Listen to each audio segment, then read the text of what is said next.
কমলপুৰৰ সত্য ২৬ত নিৰ্বাচন খেলিব সত্যব্ৰত। কমলপুৰ সমষ্টিৰ ২৬ চনৰ নিৰ্বাচনত বাকী কোন কেণ্ডিডেট হয় কোন প্ৰাৰ্থী হয় মই নাজানো। ২০২৬ চনৰ নিৰ্বাচনত মই প্ৰতিদ্বন্দ্বিতা কৰাটো খাটাং। কিন্তু কেনেদৰে নিৰ্বাচন খেলিব সত্যব্ৰতে? কাৰণ কমলপুৰ সমষ্টি আছে ৰাজনীতিৰ বাঘ বিজেপিৰ হাতত। বাঘে নিজৰ এলেকা নেৰাৰ দৰে বিজেপিয়েও কমলপুৰ নেৰে। ইতিমধ্যে মুখ্যমন্ত্ৰীৰ পৰা বিজেপি নেতৃত্বলৈকে সকলোৱে এক প্ৰকাৰৰ কৈয়ে পেলাইছে সমষ্টি এৰা নহ'ব। মানে ২৬তো কমলপুৰত কমলেই ফুলিব। তেন্তে কমলপুৰত জাতীয়তাবাদৰ ভেটিত ধৰি ৰখা সত্যব্ৰত কলিতাৰ ৰাজনৈতিক কেৰিয়াৰৰ কি হ'ব? সত্যব্ৰতৰ অংক কি? সত্যব্ৰত কলিতাৰ মতে অংক একেবাৰে সৰল।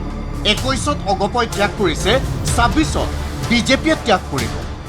যিহেতু যোৱাবাৰ আমি এৰি দিছোঁ আমি বিধায়ক হোৱাত বিজেপিক সহায় কৰিছোঁ, গতিকে নিয়মমতে এইবাৰ আমাক যদি আমি মিত্ৰতাৰ কথাটো আমি গুৰুত্ব দিওঁ তেনেহ'লে আমাক এৰি দিয়াটো স্বাভাৱিক, দিবই লাগে। তাৰমানে এই সৰল অংক লৈ ৰাইজৰ মাজলৈ গৈ ইতিমধ্যে পানী ঘোলা কৰিছে সত্যব্ৰত কলিতাই আৰু অগপ সভাপতিলৈ এৰিছে এপাত অভেদ্য কাঁড়।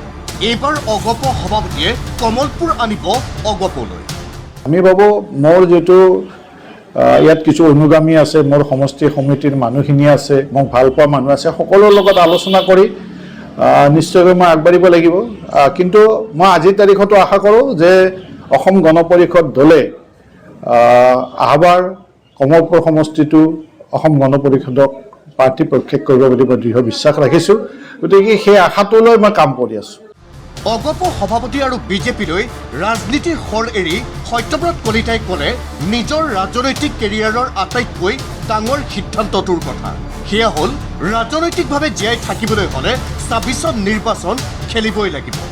ভাৰতীয় জনতা পাৰ্টীৰো বহু মানুহ আছে যিবিলাকে মোক প্ৰাৰ্থী হিচাপে বিচাৰিছে।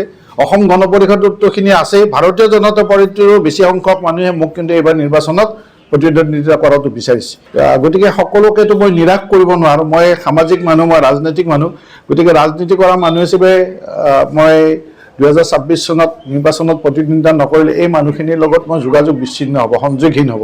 আৰু ৰাজনৈতিকভাৱেও আমি জীয়াই থাকিব লাগিব, দলটো থাকিব লাগিব, ময়ো থাকিব লাগিব।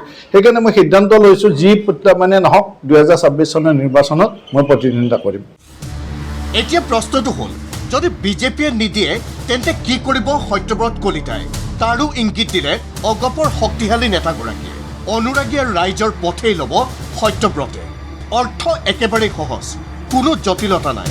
বিকল্প পথেৰে যাব সত্যব্ৰত কলিতা। বিকল্পৰ বাবে সত্যব্ৰত কলিতাৰ সন্মুখত তিনিটা পথ আছে: নিৰ্দলীয়ভাৱে নিৰ্বাচন খেলা আৰু অজাপ বা কংগ্ৰেছৰ সৈতে হাত মিলোৱা। প্ৰথম পথ কণ্টকাকীৰ্ণ, কিন্তু দ্বিতীয় আৰু তৃতীয় পথে আনিব পাৰে বহু সুযোগ। এতিয়া অগপ সভাপতি অতুল বৰাৰ কৰ্তব্য। সভাপতি অতুল বৰাই মিত্ৰতাৰ ৰাজনীতিত কোনো চমৎকাৰ নানিলে আৰু বিজেপিক সিদ্ধান্ত ল'বলৈ বাধ্য কৰাব নোৱাৰিলে সত্যব্ৰত কলিতাই ল'ব পাৰে অজাপ আৰু কংগ্ৰেছৰ সৈতে হাত মিলোৱাৰ সিদ্ধান্ত, যিটোৱে আনিব পাৰে কমলপুৰলৈ আবতৰীয়া ধুমুহা। আজিৰ সময়ত কমলপুৰৰ সত্য হ'ল সত্যব্ৰতে ২৬ত নিৰ্বাচন খেলিব আৰু অগপই নিদিলে বিকল্প পথ ল'ব সত্যব্ৰতে। বাইহাটাৰ পৰা জিতেন্দ্ৰ ভট্টৰ সহযোগত ভিডিঅ' জাৰ্নেলিষ্ট পংকজ বৰাৰ সৈতে প্ৰাঞ্জল বৰাৰ ৰিপৰ্ট ND24।